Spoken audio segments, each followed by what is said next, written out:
سلام، چطوری بچه‌ها؟ دارم میرم بیمارستان جدید، بخش جدید. الان دارم میرم بخش اورژانس. ترافیک خیلی زیادیه و من این مسیر اصلا بلد نیستم. حالا همینطوری دارم میرم که دیر نرسم. خیلی ترافیکه. روی 2 ساعت بسته بودم ولی فکر کنم زودتر برسم. این خیلی خوبه که یعنی مثلا حدود 1 ساعت و نیم اینا، با اینکه تازه یه مسیرم اشتباه رفتم. امیدوارم، حالا هنوز نرسیدیم. بریم ببینیم چطوره.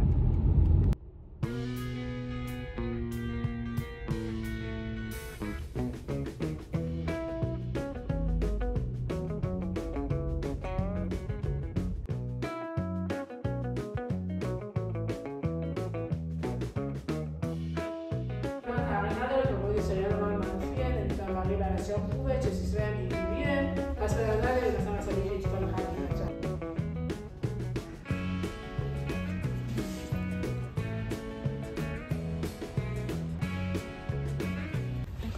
این اتاق اولیه هست. این خیلی کوزیه. چقدر باحاله. با اینجا خیلی باحاله. من اول اینجا همیشه دوم جا میگم ولی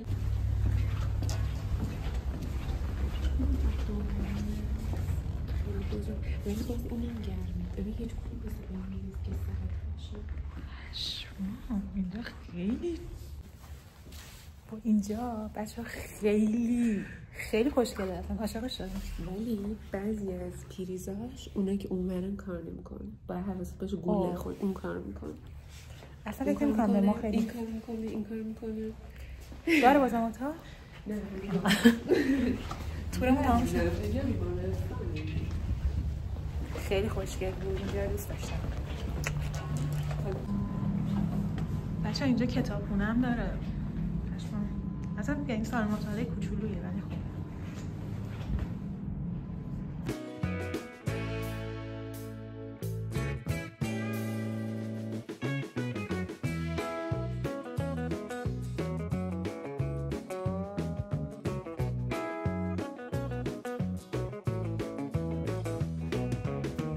سلام آقا. روز اول گذشت، فقط کلاس داشتیم، بیشتر حالت معارفه طور بود. بعد رفتم یه سر پاویون اینجا دیدم، خیلی پاویونش خوشگل بود نسبت به اون یکی بیمارستان. خیلی مجهز بود و بزرگ بود و ترتمیز و اینا. بعد رفتم یه سر اینجا کارت پارکینگ گرفتم، یکم کار اداری و اینا داشتم دیگه. الان میخوام برم سمت خونه خالم. اینا دور همی آش رشته میخوام بخوریم. بعد همین بریم.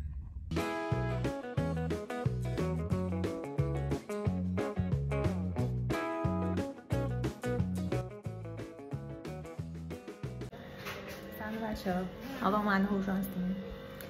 دست صبح که اومدم خیلی شلوغ بودیم، خیلی زیاد. همینجوری من سالی میاد کلی پرونده باید بنویسیم، خیلی داستان داره واقعا و اصلا نمیخواد تو اورژانس فیلم بگیرن. اینجا یه اتاق شکلی که چیز خاصی هم نداره، یه اتاق کوچولو توی خود اورژانس. مثلا یکم استراحت کنیم چون ما اصلا نمیتونیم بریم توی پاویون، یعنی اصلا نمیتونیم اورژانس رو ترک بکنیم. کل مدت 12 ساعت رو باید توی اینجا باشیم، فیکس اینجا. فعلا دووم بودم، فعلا ساعت 12 اینا پاویون که صبح و کشتی صبح تا از 8 صبح تا 8 شب اینجا باید باشیم. یه 7-8 ساعت مونده. امیدوارم که خوب پیش بره چون دیشب اصلا نتونستم سر خوابم، خیلی استرس داشتم در این روز. امیدوارم که اوکی پیش بره. میبینمتون.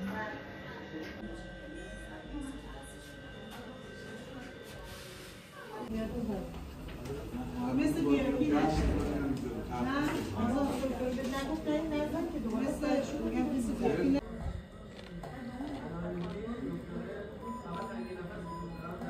واسهشون بنویسن تو سیستم باشه. این زحمت بکشین سیستم.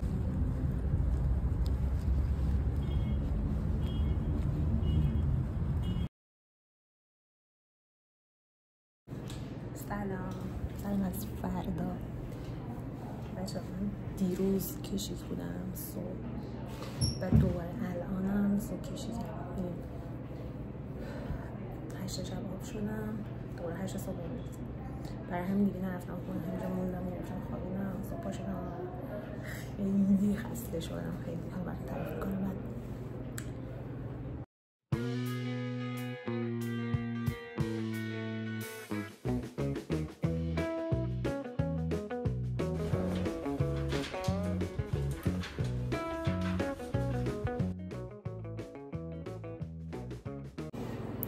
سلام بچه ها، الان ساعت 4:45 صبحه. من کشیک شبم، خیلی خستم، به زور واقعا بیدارم. یکی از بچه ها خوابیده، دیگه مجبورم بیدار باشن. اولی کشیک شبیه که داشتم خیلی سخت بود، به نظرم سخت‌تر از روزه. فکر کن همه خوابن تو بیداری و باید کار کنیم. بعد آدم رو بد حالم واقعا. آره کشیک سختی، خیلی خستم، خیلی خوابم. فقط موندم چجوری فردا باید رانندگی کنم برم خونم. امروز خیلی خسته بودم، خیلی حوصله نداشتم اصلا بکنم ویدیویی بگیرم. تو طول کشیک اصلا ویدیو نگرفتم، ولی کیسای جالبی دیدیم. شاید براتون تعریف کنم.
ببخشید گفتن که آماده از پروندهش اگه میخوام بنویسیم. مرسی.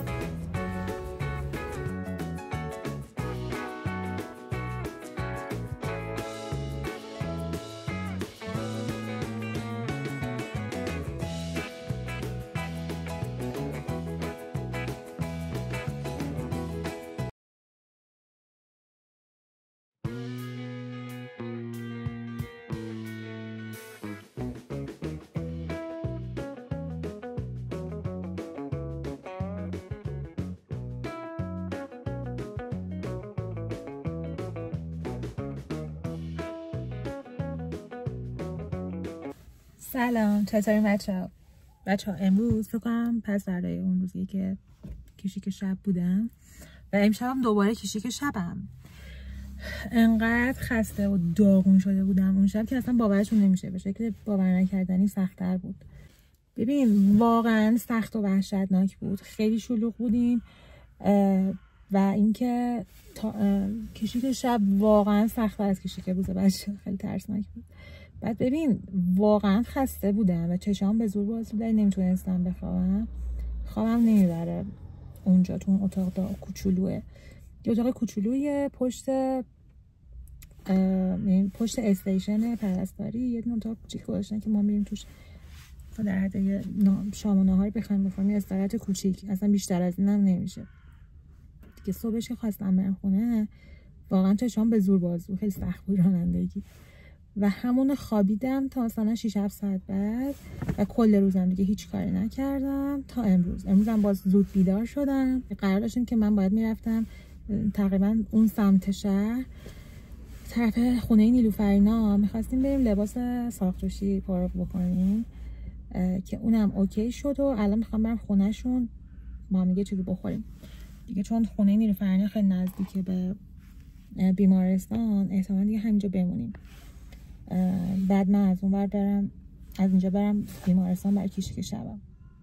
خدا بخیر بگذرونه امشب. من از همین الان خوابم میاد بچه‌ها. 9 صبح بیدار شدم، از همون موقع خوابم میومد و هنوزم داره میاد. امشب شب بعدیه بچه‌ها. اینطوری بریم.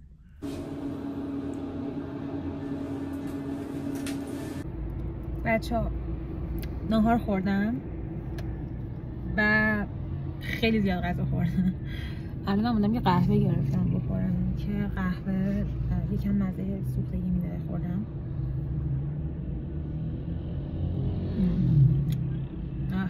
خیلی مزه سوختگی میده. و اینکه آره دلپیچه گرفتم، نمیدونم چجوری باید شب بیدار خوابم میاد، از همین الان خوابم میاد. من نمیدونم چجوری باید شب رو تحمل کنم. وای پشمام، خانم یه کاپشن صورتی خیلی نازی شده. آره دیگه اینطوری. حالا امیدوارم که امشب شب خوبی باشه و بتونم دووم بیارم و خوابم نبره.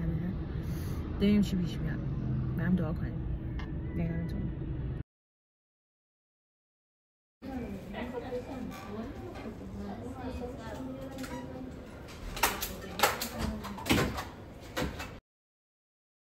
سلام بچه‌ها، چطورید؟ الان یکی 2 روزی گذشته از اون روز قبلی و من از ساعت 8 صبح رسیدم بیمارستان. از ساعت 6 حرکت کردم که به ترافیک نخورم و گفتم که بیام این ولاگو تموم کنم. چند روز پشت هم دیدین که ما توی بیمارستان چیکار میکنیم، یه اینترن بخش طب که به نظر خودم خیلی باحال بود. حالا خیلی چیزا رو واقعا خب نمیتونستم نشون بدم، مثلا که طب واقعا شلوغه و اصلا جای این کارا نیست که بخوام ویدیو بگیرم، ولی خب مثلا اون جاهایی که خلوت میشدیم یکم ویدیو گرفتم. آره خلاصه این که خیلی دوست دارم که بازم از این بخش بگیرم براتون، حس می‌کنم جالب ترین بخشمون باشه واقعا واسه خودم که جالبه خیلی زیاد. ما این بخش رو تو دوران استاجریمون هم رفته بودیم، ولی تجربه‌ای که الان دارم و تجربه‌ای که تو استاجری داشتیم خب خیلی فرق داشت. عملا درگیر نمی‌شدیم وقتی استاجری بودیم، صرفا 2 هفته اومدیم و جزء بخش مینور بود، اما الان خب بخشمون 1 ماه هست و کاملا درگیریم، کاملا داریم بخشو ما میچرخونیم. حالا درسته که ما اوردرها رو خیلی جاها بلد نیستیم، از استادمون میگیریم، اما در کل خیلی بیشتر تو صحنه ایم، خیلی باحال‌تره. آره امیدوارم که از دیدن این ویدیو خوشتون اومده باشه و اگه نظری چیزی داشتین به هم بگین. مرسی که تماشا کردین ویدیومو. بوس بهتون. خداحافظ.